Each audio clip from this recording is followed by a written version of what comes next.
welcome back. It's now 3 minutes away from 7 o'clock, and as promised before the break, we've been joined by the members of the volleyball team that represented Belize at the CODICADER game over the weekend, and they were quite successful, but how successful, we'll find out in a few. Joining us, of course, we have our coach, Kelsey Balderramas. We also have our captain, Iman Safa, and we have the other girls who play on the team, and I'm going to give them an opportunity to introduce themselves as well. All right, so let's start on this end. I'm Jada Smith. I'm Sophia Solano. I'm Garrett Bruce. I'm Ariana Flores. I'm Cara Phillips. Okay. All right. Congratulations. Good morning. Welcome. Thank you. I know we're not playing volleyball, but you guys don't have to be nervous, right? So, of course, we want to say congratulations. You guys received the silver medal in the CODICADER Games. And I want to start off just by hearing your own reactions as to how your performance was and how the team did at the games, right? So how did you feel when you were able to get that silver medal? Anybody who wants to start can start. Surprised. Surprised? Yeah? Well, I felt nervous at the first time, but after I started playing, I got more confidence in myself, and it was good after that. I just felt amazing. Well, I knew we could do really well from the start because we worked really hard, and I knew that we could get silver at least. Mm-hmm. Well, I think our performance was very well, and I think our practice paid off. Yeah. Garrett, you're the only one left to weigh in before team captain. Well, I think we played very well. Mm-hmm. We showed what we was supposed to show. We did very good, but I still think we deserve a gold. Iman? Well, at first I think we were all a little bit nervous, but then when the game started, we all just kind of got into it and we played really well. Playing at home, did you all feel an additional pressure that you had to win because you were home? Kind of. Well, I felt the opposite. I felt really great that everyone was just there cheering us on, and it felt energizing. It felt like, yes, we can do this. Yeah, because when we went to other countries, more people from those countries were cheering for them and not a lot of people for us were cheering. But when we went to Orange Walk, there was a lot of people and a lot of fans cheering for us.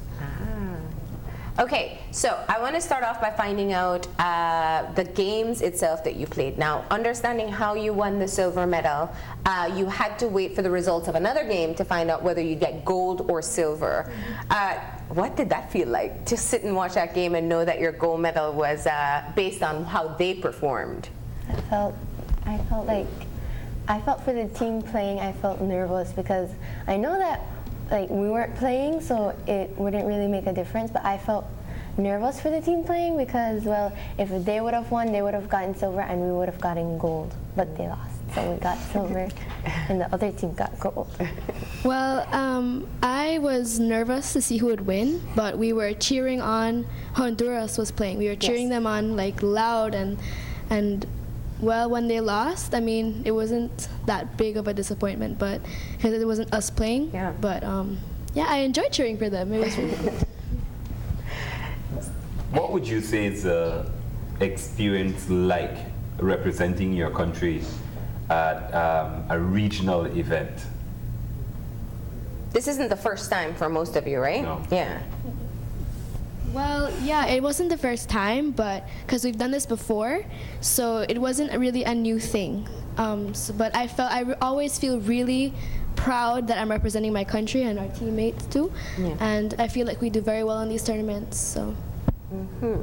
So let's get Coach Kelsey into the conversation here. Obviously, the girls seem eager to share their experience, but having worked with them for a very long time, and I know you guys put in a lot of time practicing, you obviously have done as much as you can to be able to prepare them for the competition. How do you feel about the overall results? Well, I'm a bit disappointed in the results, but not in their performance. You know, they did exactly what we trained them to do, and they were very prepared, very calm. I was probably the most nervous one out there. But I'm very proud of the way they played. You know, it was obvious from everyone watching the game that this was the most technically sound team and the #1 team out there. Just, you know, happened that played out the way it played out, and we ended up with silver. But I'm very proud of them. Yeah. Now, you have worked with the girls, obviously, in preparing for other competitions as well outside of Belize. What was different about being a part of the CODICADER games being hosted in Belize? Did it make any difference at all? Well, it made a huge difference. We had the home court advantage and the crowd. You know, these girls are used to playing against the crowd with no one cheering for them. But this time we had the crowd, and I think they slipped right in. It wasn't a distraction. They loved it. They loved entertaining and playing for the crowd. And I was very proud of the way they played to represent Belize at home. Yeah. Very often one of the big challenges is that we cite things like not having enough resources, etc. So generally the teams don't come together until very late to actually build that chemistry. Now, this group of girls, that's not necessarily the case. How do you keep them fueled and kind of get them focused for particular competitions? Well, we have to keep reminding them that this isn't the end goal. You know, you're a part of a development program, and the end goal is when you're adults or when you're 18 years old. And we have to keep them focused by letting them play in these tournaments, you know, every so often. So they have their short-term goals and of course their long-term goals. So that's how we keep them engaged in the program, and not, you know, I don't feel like coming to practice today because we don't have anything to practice for. You know, there's always something to practice for. So let's talk about the individual games. Let's talk about your first game, because I'd imagine that's where you'd feel most excited, most nervous. What type of emotions? Well, personally, I felt nervous. I always feel nervous for these competitions in the beginning. Yeah. But then it never fails that I just get confident just going on into the tournament. Yeah, because at the beginning you're always nervous. You don't know the other team's skills. You haven't really seen them play yet, so you're going to be nervous. But as soon as you start playing and getting the feeling of it, you gain confidence in yourself, and you get excited afterwards. Well, it was my first game. This was my first game. And I just felt so nervous, like knowing that I'm not practicing like just at home, and I was like, no, I don't know. So I was really nervous, but when I got into the game, I got confident, and then I wasn't nervous again. And you guys took the first set immediately, right? So that boosts the confidence right there. Yes. I didn't ask you all what positions you tend to play. Let's hear that. Well, Hold up the mic. Go ahead. I play middle, which is in between the right and the left. Okay. I'm the setter, and being the setter, I really enjoy being the setter. And I think the setter, the position, it requires a lot of thinking, because you have to know who is ready to get that ball over the net. You need to know if that person on the ground, you can't set them because they won't be able to hit the ball over the net. So, and there's a lot of things the responsibilities are, like you have to get the short balls that come right off the net. But I really enjoy my position, I really do. Yeah. Well, I'm the outside hitter. I have to know when to hit the ball over the net, when to push the ball over the net, and when to know where my ball goes and where the middle ball goes. So we have to call the ball. Yeah. And being a hitter, it's a really great job. And then Yeah, because you get that glorious moment when you. And. Ariane? I play middle back, between the left and the right. And sometimes they do set me, like when they don't set the outside or they. So they do set me, so sometimes I hit also. Hera? I'm a setter. I'm the other setter. It's really like you have to run for every second ball. You just have to be fast, and you have to put the ball correct so they can slam the ball down to the ground. Yeah. So I play on the right. I'm like kind of like a secondary hitter. So I don't get every ball, but I get some of them. Now, you guys spoke about something. Anybody who knows anything about volleyball is that communication is extremely important, because there's nothing worse than seeing everybody run after the same ball, right? So how do you guys, I mean, that's a part of what makes a winning team a winning team. How difficult is it to be able to kind of get to know your teammates and be able to keep the communication going throughout the game? Well, we stay in the same hotel and things like that, and some of us already know each other, so we're very friendly with each other, so it's not that difficult to communicate to each other, so we're not very shy or anything. So I don't think communication is one of our biggest problems. Okay. Yeah, most of us are like friends. We've been playing together for a very long time, and I feel like communication would be very easy for us. Well, to me, communication is one of the best things in volleyball. Like how we're friends and been playing for a really good while, I think we have a good sense of communicating with each other. Just sometimes, like, we don't, like particular places on the court where the ball go, we don't know who the ball for, but then one of us call the ball and then we play the ball. So I don't think communication is a really big problem. Trust is also very important. You have to trust that Sophia and Kyra are going to set you all up properly for those shots, right? Coach, in terms of developing those type of less tangible skills, you know, you can practice on your technical skills, but the things that are important to keeping the team coherent, how do you do that with these girls? Obviously, they have school schedules, other extracurricular activities, and many other commitments. Yeah, my favorite thing to do is just give them like 10 minutes before practice to just play whatever volleyball they want, you know, before the practice time starts. I let them go out there and they do all sorts of crazy volleyball things, and that creates a bond, creates communication, chemistry. Also during practice, you have to keep reminding them, you know, you're here to play volleyball, but you also need to talk to each other, you know, these things shouldn't be happening and this and that. So it's an entire practice program as opposed to just a practice. When you're working on within a program, and I'm sure these are not the only girls that you have, so you have to also be identifying who has what talent and how you mix the team together to get the best possible result.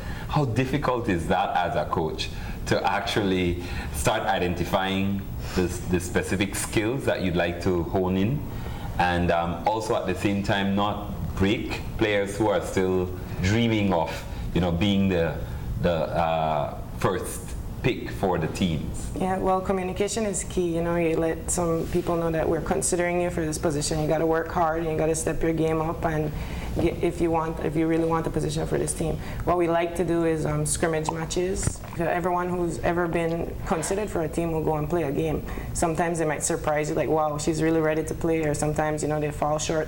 And then the scrimmage also helps them to recognize that they fall short compared to other players. So, but you just have to be very straightforward and tell them, you know, this is what we're looking at you for, and this is where we want to go from here. If you can be that player, then you will be that player.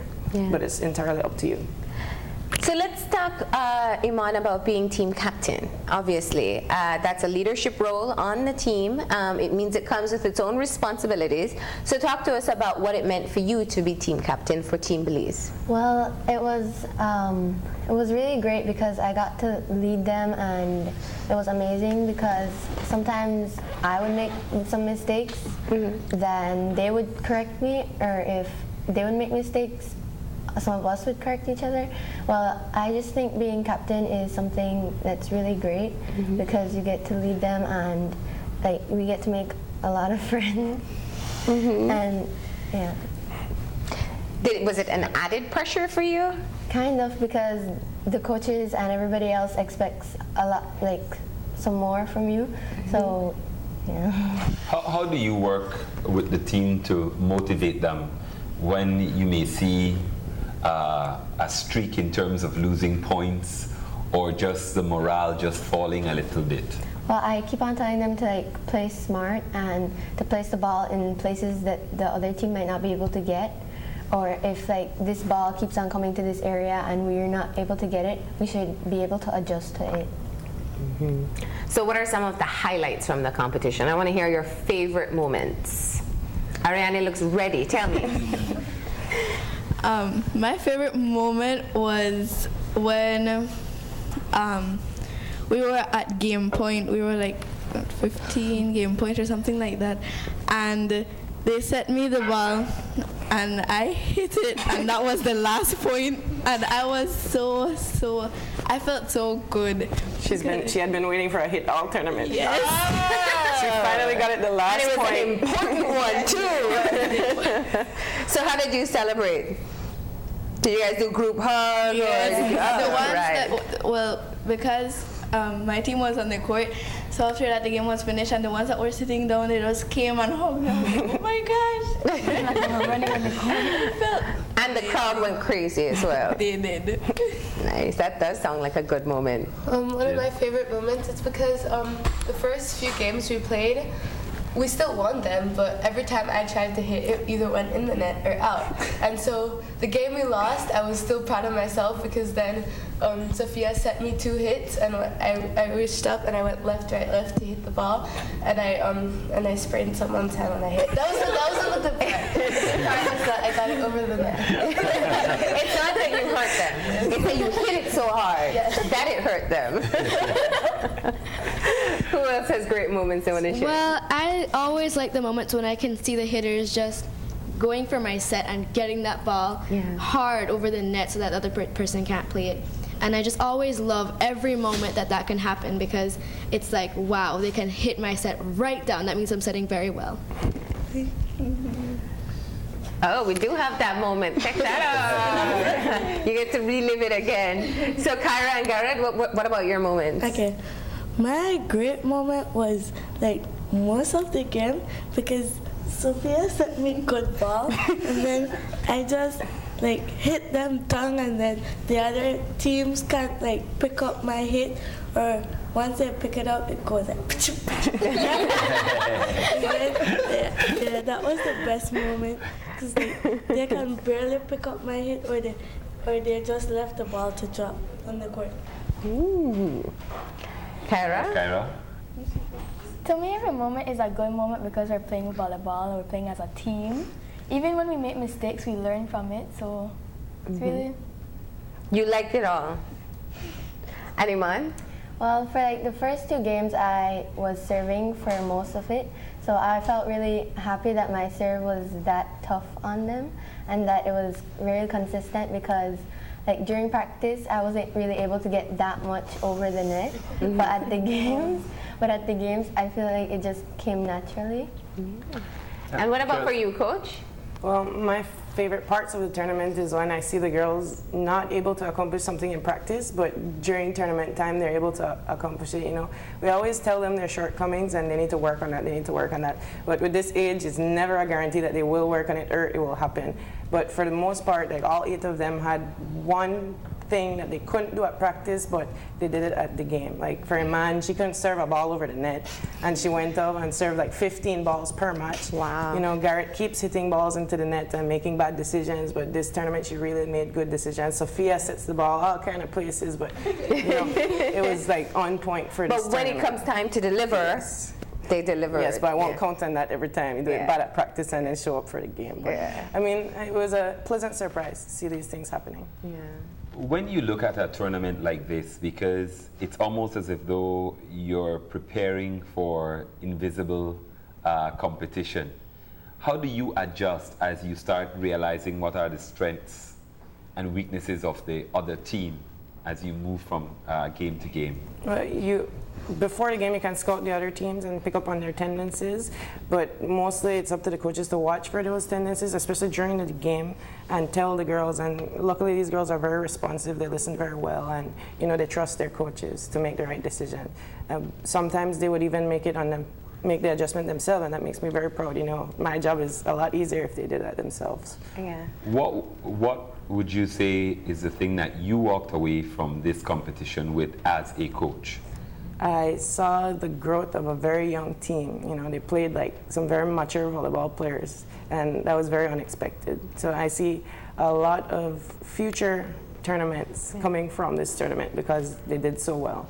Kelsey, you mentioned just a bit, just a little while ago about this specific age group. I want you to talk about working with, you all are preteens, early teens, right? Working with this age group and some of the challenges that come along with it. The challenges with this age group is just you never know how they're going to show up to practice. You know, Yeah. if they're going to be ready to play or ready to play around, if they're going to be serious or they want to joke, if they're going to listen to you or not. And that's just the biggest struggle. You know, they're not really, they're still playing volleyball for fun. Yeah. So it's hard to get them into a training state of mind. But, you know, after a couple months or weeks of understanding what we're preparing for, then they slide into it. But it's really hard. Yeah. It's frustrating when you're trying to drill a certain thing and then it's not getting to them, but like I said, those things that we were drilling actually came through for the tournament. So it does pay off. You might not be able to see it immediately, but in the long run, it pays off. Yeah. And because we're talking about a program, because we often talk about how early the players need to get engaged in whatever discipline they're undertaking. What's the advantage you think for this group that you have them from this point? The advantage has been evident because they've been playing together for about 3 years. So, I mean, you can see, I mean, the proof is in the result, how much preparation pays off. And it's not preparation for a specific tournament, it's preparation to play a sport. At any tournament. Yes, Yeah. to play a sport, not just specific. So you can't, you know, start practicing 2 weeks before a tournament and expect results. It has to be a long-term goal, like what I've been saying. Yeah, I didn't want to miss the opportunity to mention that. Obviously, this team comes out of the Stars group. You guys practice together here in Belize and Princess Margaret Drive. You work with all different ages? All different ages. All girls? All girls. Tell us about the program. Yeah. Well, we introduced the boys program in January, I believe, so we're starting a development program, but that's when it's beginner stages. The girls program is very much more developed. We start training at about 4 years old, but it's just, you know, very casual. It's just athletic, get the girls and boys to run around, be physically active. After the age of about 8 or 9, they start getting more serious, you know, teaching them the concepts of volleyball and stuff like that. And then by the time they're this age, they can play mini volleyball, which is the tournament that CODICADER hosted. And after that, we start breaking them off into more serious age groups for each tournament. U15, U16, U18, and there's also a U23, which is more senior. Yeah. Which group you like working with? Right. Well, this group is my favorite group to work with. You're saying that. I'm kidding. Yeah. Kelsey, you have been in the shoes of these girls. You've traveled, competed internationally for Belize. You even went off to school on a volleyball scholarship. And one of the things we talk about oftentimes with sports is just how in particular sports, they kind of work in isolation, you know, or athletics groups always talk about going out, training, competing, and it's kind of under the radar. Outside of the volleyball family and support group, it tends to fall under the radar as well. What do you think that this opportunity can do to be able to remind Belizeans that we have very talented volleyball players as well who can be able to make a mark for the country? Yeah, I think it's a good showing for Belize volleyball, and I think that not only locally but internationally will start to be recognized because the success has been on an international or regional scale for a while, and this has been our greatest success for this age group so far. So I think regionally we'll be recognized, and locally we'll start to get more recognition. Do you ever remind the girls of the opportunities that can come from volleyball based on your experience? Not this age group. Okay. You know, like I said, they're still. I don't want them to lose the fun yet. Okay. They're still playing for fun. So, but when they start getting serious, which I've already started our practice yesterday, reminding them that hey, we got to get going now. It's not mini volleyball anymore. So yeah. Oh, you're practicing already again? Yeah. What's the biggest pressure you'd say for a group this age? Well, specifically this group, which has had a lot of success, it's the pressure of losing, definitely. You know, if they fall behind in a match, it's really hard for them to bounce back because they haven't been used to it. It's been a very successful group and program, and falling back is a difficult time for them. the other question, because we don't often see this as an issue, but it is support, parental support. And it's, in this case, I know you have a lot of support, but let's talk about what that means and how that also becomes a huge part of the puzzle and the recipe for their success. It definitely is, especially this group, they have a lot of parental support, and it makes it easier on the coach because, I'm always changing venues, making sure the girls, changing time, making sure the girls reach there, and it's very positive support.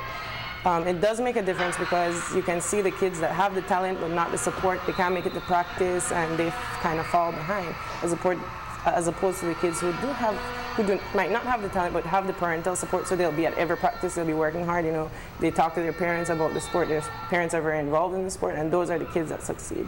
So it is, like you said, a piece of the puzzle that needs to fit, that contributes to the success. And I ask that question because one of the things that we continue to talk about, that at this level, most of our athletes go by natural talent. How do you get them to not only develop their talent, but play smart, use the skills, and play as a team at this point, and rely less heavily on just natural talent?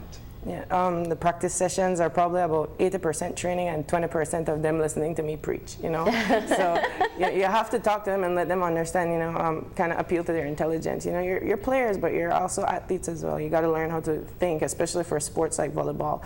Smarts is half of it. Talent will take you so far, but what happens when you get frustrated? What happens when you can't hit a ball? Yeah. The next half will be being able to think, using your intelligence to figure out how to win this game. Yeah. So how did you guys recover from the game that you lost? Well, when we lost, I wasn't that disappointed because I was proud of myself for, like I said, I got 2 hits in, even though I didn't a sprained finger. So I think we were all very proud of ourselves. I think we all knew that we played very well. And we just had the mindset that, well, we may have lost this one, but we have one more game and we gotta win this one no matter what. Yeah. Well, I'm not the person to feel all sad and disappointed when we lose a game. I'm the kind of person who looks to the next game or the next tournament and say, you know what, we lost this one, but you know what, let's win the next one. I like saying that to myself, and that way I don't really get disappointed that much, although I really think we could have beat Panama. Anybody else? Iman, how did you get the team back in motion after the loss? Well, I think after everybody loses a game, they feel sad and disappointed, but we just need to cheer each other up. We could get the next game, we could be better. That's why we go to practice. We always go to practice and we try to be better, and we just don't try to do the same mistakes over and over. We correct them. Well, congratulations once again. Thank and we hope that this is the beginning of, ruling the region, right? So no pressure. None, right? Anybody you want to say thank you to as a team or individually, right? I think we would all want to say thank you to Miss Lapita because she started all of this, and she's just so kind to us for giving all of this to us. Like, she let us join this whole volleyball thing for free, completely free, and she gets the plane ticket, she gets the she just pays for everything, and she's just so kind. Well, yeah, I want to thank Miss Lapita because she and the coaches have invested a lot in us and have really believed in us and organized all these trips for us, and I really, really appreciate that. Mm-hmm. Anybody else? I want to say thank you to Miss Yvette Price and Miss Angie from Mamapan. I practiced with them, and thank you also to Miss Lupita and Miss Kelsey and Miss Nalissa for having me play with the girls for the games. All right, great. And of course, your short 2 team members, Avianca Avila and Ingrid Novella, were also on the team, but they couldn't make it this morning. So congratulations to you all on your performance in the CODICADER Games, and we hope to hear more from you as you progress in your volleyball career. Right? Thank you very much. Thank you as well, Coach. Right. We're going to go ahead and take a break now, and when we come back, it'll be to have a conversation with representatives of Bravo Motors, so stay tuned.